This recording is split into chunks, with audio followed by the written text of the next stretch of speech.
नमस्कार दोस्तों, DVC academy current affairs के इस पार्ट में आपका स्वागत है। करंट अफेयर्स के जो महत्वपूर्ण प्रश्न हैं वो हम आपके लिए लेकर आए इस पार्ट में। चलिए शुरू करते हैं हम। हाल ही में किस राज्य में देश का पहला टायर पार्क बना है? किस राज्य में देश का पहला टायर पार्क है, ये भी आप ध्यान रखें। प्रश्न महत्वपूर्ण हो जाता है चूँकि यह देश का पहला टायर पार्क है। तो इसका जो सही आंसर है वहाँ डी आंसर सही है, पश्चिम बंगाल में। हाल ही में देश का पहला टायर पार्क पश्चिम बंगाल राज्य में बना है। ये आप ध्यान रखें, देश का पहला टायर पार्क है ये।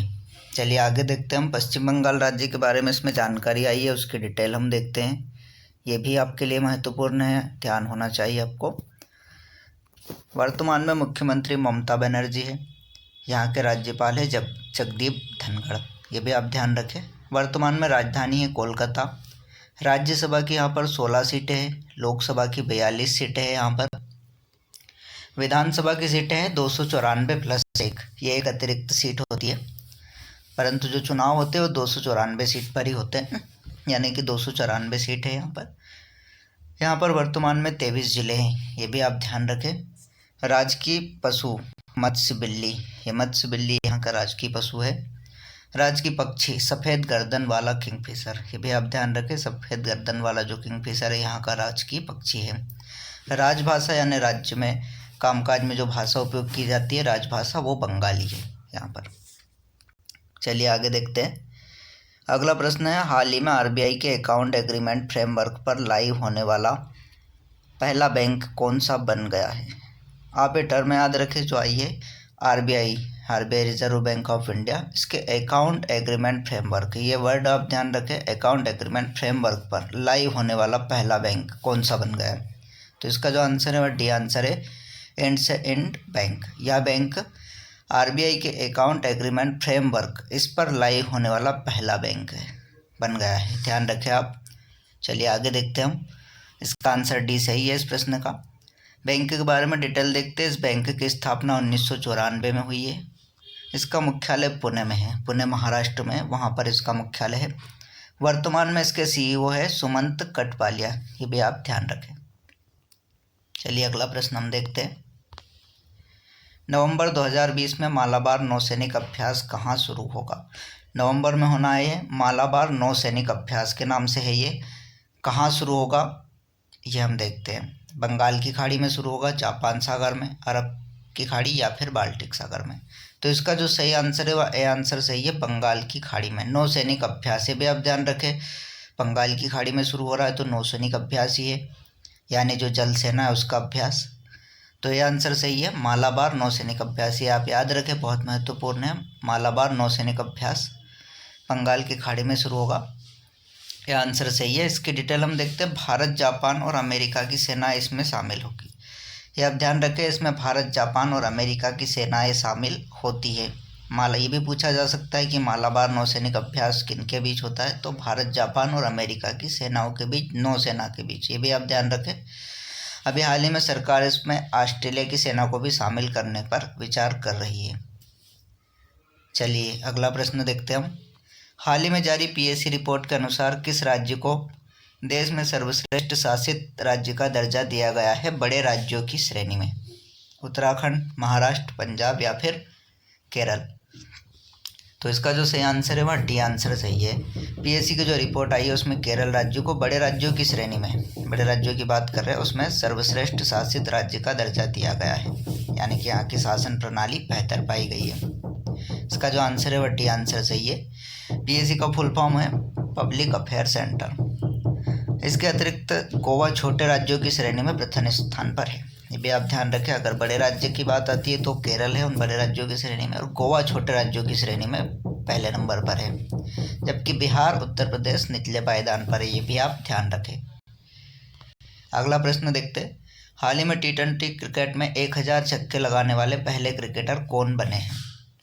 लोकेश राहुल, विराट कोहली, क्रिस गेल या फिर बेन स्टोक? टी20 क्रिकेट की बात हो रही है यहाँ पर, वो भी आप ध्यान रखें, वनडे टेस्ट क्रिकेट की बात नहीं हो रही है। टी20 क्रिकेट यानी 20-20 ओवरों का जो क्रिकेट है उसमें 1000 छक्के पूरे करने वाले पहले क्रिकेटर कौन बने? तो इसका जो सही आंसर है वहाँ सी आंसर सही है, क्रिस गेल। ये वेस्ट इंडीज़ के खिलाड़ी है क्रिस गेल। हाल ही में 1000 छक्के लगाने वाले पहले क्रिकेटर बन गए हैं। T20 क्रिकेटर में अब तक के एकमात्र खिलाड़ी है जिन्होंने 1000 छक्के लगाए हैं। इसका जो सही आंसर है वह सी आंसर सही है। क्रिस गेल IPL में पंजाब टीम के खिलाड़ी, ये भी आप ध्यान रखें, ये भी पूछा जा सकता है। किंग्स 11 पंजाब इस टीम के खिलाड़ी है। राजस्थान रॉयल के खिलाफ उन्होंने यह उपलब्धि हासिल की है, यानी कि राजस्थान रॉयल टीम के खिलाफ मैच था, उस दिन उन्होंने यह उपलब्धि हासिल की। चलिए आगे देखते हैं। हाल ही में एयर अलायंस की CEO कौन बनी है? चैतन्या, हरप्रीत सुमेरवाला, विमल जुल्का या फिर इनमें से कोई नहीं। प्रश्न देखते एक बार। एयर अलायंस की CEO कौन बनी है? एयर अलायंस कंपनी है एक, इसकी CEO कौन बनी है? ये विमान कंपनी है। चलिए इसका जो आंसर है वहाँ है बी आंसर सही है, हरप्रीत सुमेरवाला। ये हाल ही में एयर अलायंस की CEO बनी है। एयर अलायंस एक भारतीय विमान कंपनी है, ये आप ध्यान रखें। चलिए अगला प्रश्न देखते हैं। इसके पहले हम डिटेल देखते हैं इसकी स्थापना 21 जून 1996 में हुई थी। जो एयर अलायंस कंपनी है इसकी स्थापना कब हुई थी? 21 जून 1996 को। मुख्यालय इसका नई दिल्ली में है, भारत की राजधानी भी है नई दिल्ली, वहीं पर इसका मुख्यालय है। चलिए अगला प्रश्न देखते हैं। हाल ही में बाय बाय कोरोना नाम से लिखी न्यू वर्ल्ड की पहली कार्टून किताब किसने लिखी है? लेखक का नाम पूछा है, किताब का नाम है बाय बाय कोरोना, पहली कार्टून किताब है, किसने लिखी है? ऑप्शन देखते हैं। सबरप्रीत सिंह, NK सिंह, डॉक्टर प्रदीप श्रीवास्तव या फिर इनमें से कोई नहीं। तो इसका जो सही आंसर है वह सी आंसर सही है, डॉक्टर प्रदीप श्रीवास्तव। ये नाम आप रखें। इन्होंने हाल ही में बाय बाय कोरोना नाम से न्यू वर्ल्ड की पहली कार्टून पुस्तक लिखी है। आंसर सी सही है, doctor Pradeep Srivastava. Doctor Pradeep Srivastava CSIR, ये बहुत महत्वपूर्ण है। CSIR इसका फुल फॉर्म है central drug research institute, Lucknow में स्थित है, ये भी ध्यान रखें आप, ये पूछा जाता है। इसके भूतपूर्व वरिष्ठ प्रिंसिपल रहे हैं ये भी आप ध्यान रखें। ये भी पूछा जा सकता है कि ये किस पद पर थे, तो CSIR के वरिष्ठ प्रिंसिपल रहे हैं ये। CSIR क्या है? सेंट्रल ड्रग रिसर्च इंस्टीट्यूट, इसका मुख्यालय लखनऊ में है। किताब का विमोचन उत्तर प्रदेश की राज्यपाल आनंदीबेन पटेल ने किया है, ये भी आपसे पूछा जा सकता है। किताब का विमोचन किया है आनंदीबेन पटेल, ये वर्तमान में उत्तर प्रदेश की राज्यपाल है। चलिए आगे देखते हैं। हाल ही में 14वें एशियाई फिल्म पुरस्कारों में किस भारतीय फिल्म को बेस्ट ओरिजिनल स्कोर का पुरस्कार दिया गया है? ऑप्शन न्यूटन, राजी, गली बॉय या फिर दंगल। तो इसका जो सही आंसर है वहाँ सी आंसर सही है, गली बॉय। इस फिल्म को 14वें एशियाई फिल्म पुरस्कारों में भारतीय फिल्म की श्रेणी में बेस्ट ओरिजिनल स्कोर का पुरस्कार इसे मिला है, ये आप ध्यान रखें। बेस्ट ओरिजिनल स्कोर का पुरस्कार मिला है 14वें एशियाई फिल्म पुरस्कारों में। भारतीय फिल्म है गली बॉय, ये आप ध्यान रखें। इसका आंसर सी सही है। अगला प्रश्न देखते हैं। हाल ही में किसे Prestige global CMO of the year चुना गया है? प्रेस्टीज ग्लोबल CMO, ये टर्म आप याद रखें, इसी से संबंधित प्रश्न है। किसे Prestige global CMO of the year यानी 2020 का चुना गया है? रवि संथानम, राजेश गोयनका या फिर डॉक्टर सतीश मिश्रा या फिर इनमें से कोई नहीं। तो इसका जो सही आंसर है वह बी आंसर सही है, राजेश गोयनका। इन्हें Prestige global CMO of the year यानी 2020 का प्रेस्टीज ग्लोबल CMO, ये टर्म आप याद रखें, इन्हें चुना गया है। महत्वपूर्ण प्रश्न है, राजेश गोयनका, इन्हें चुना गया है। आगे देखते, बी आंसर इसका सही है। हाल ही में किस टाइगर रिजर्व में पहली बार गाइड के रूप में महिलाओं की नियुक्ति हुई?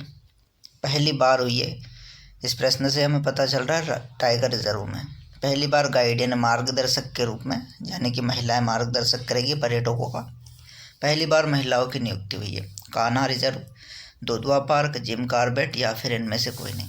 तो इसका जो सही आंसर है वहाँ सी आंसर सही है, जिम कॉर्बेट टाइगर रिजर्व। इसमें हाल ही में गाइड के रूप में महिलाओं की नियुक्ति हुई है, ऐसा पहली बार हुआ, यानी कि पहला टाइगर रिजर्व है जिसमें गाइड के रूप में महिलाओं की नियुक्ति हुई है। आगे देखते, यह पार्क उत्तराखंड राज्य में स्थित है, ये भी आप ध्यान रखें। भारत का राज्य उत्तराखंड, यहाँ पर ये पार्क स्थित है। भारत का सबसे पुराना राष्ट्रीय उद्यान है, ये भी आप ध्यान रखें। चलिए अगला प्रश्न है। हाल ही में किसे एशिया का सबसे सुरक्षित बैंक घोषित किया गया? सबसे सुरक्षित बैंक यानी जो लेन देन है उसमें सबसे ज़्यादा सुरक्षा होती है एशिया का। एशिया की बात हो रही है, एशिया महाद्वीप की बात हो रही है। एशिया का सबसे सुरक्षित बैंक किसे घोषित किया गया है? Bank of India, state bank of India, Canara bank या फिर डीबीएस बैंक। तो इसका जो सही आंसर है वो डी आंसर सही है। डीबीएस बैंक को एशिया की बात कर रहे हैं हम, सबसे सुरक्षित बैंक घोषित किया गया है। इसका आंसर डी सही है। आगे देखते हैं हम। इस बैंक का मुख्यालय सिंगापुर में। आप ध्यान रखें, सिंगापुर में इसका मुख्यालय है। वर्तमान में सीईओ है पीयूष गुप्ता, ये भी आप ध्यान रखें। इस बैंक के सीईओ है पीयूष गुप्ता। डीबीएस बैंक की बात आती है तो डीबीएस इसका जो पूरा नाम है वह है development bank of Singapore limited, ये भी आप ध्यान रखें। पूरा नाम है इसका development bank of Singapore limited. इसे एशिया का सबसे सुरक्षित बैंक घोषित किया गया है फिलहाल। चलिए आगे देखते हैं। विश्व शाकाहारी दिवस किस तिथि को मनाया जाता है? 30 अक्टूबर, 31 अक्टूबर, 1 नवंबर या फिर 29 अक्टूबर। विश्व शाकाहारी दिवस, यहाँ पर विश्व दिवस की बात हो रही है। दिवस राष्ट्रीय भी होते हैं, अंतर्राष्ट्रीय भी होते हैं। तो फिलहाल ये अंतर्राष्ट्रीय स्तर के दिवस की बात हो रही है। विश्व शाकाहारी दिवस किस तिथि को मनाया जाता है? तो इसका जो आंसर है वह सी आंसर सही है, 1 नवंबर को। प्रत्येक वर्ष 1 नवंबर को विश्व शाकाहारी दिवस मनाया जाता है। लोगों में शाकाहार के प्रति जागरूकता लाने के लिए दिवस मनाया जाता है। यह आप ध्यान रखें, इसकी तिथि है 1 नवंबर को यहाँ मनाया जाता है। सी आंसर इसका सही है। दोस्तों इसी के साथ करंट अफेयर्स के महत्वपूर्ण प्रश्नों का यह पार्ट समाप्त होता है। अगले पार्ट में फिर महत्वपूर्ण करंट अफेयर्स के प्रश्नों के साथ हम उपस्थित होंगे। प्रश्नों को आप ध्यान से देखें, समझें। प्रश्न महत्वपूर्ण है, याद रखें, परीक्षाओं में पूछे जाते हैं। डिटेल भी जो दी गई उन्हें भी आप ध्यान रखें। इसी के साथ हमारा ये पार्ट समाप्त होता है। धन्यवाद।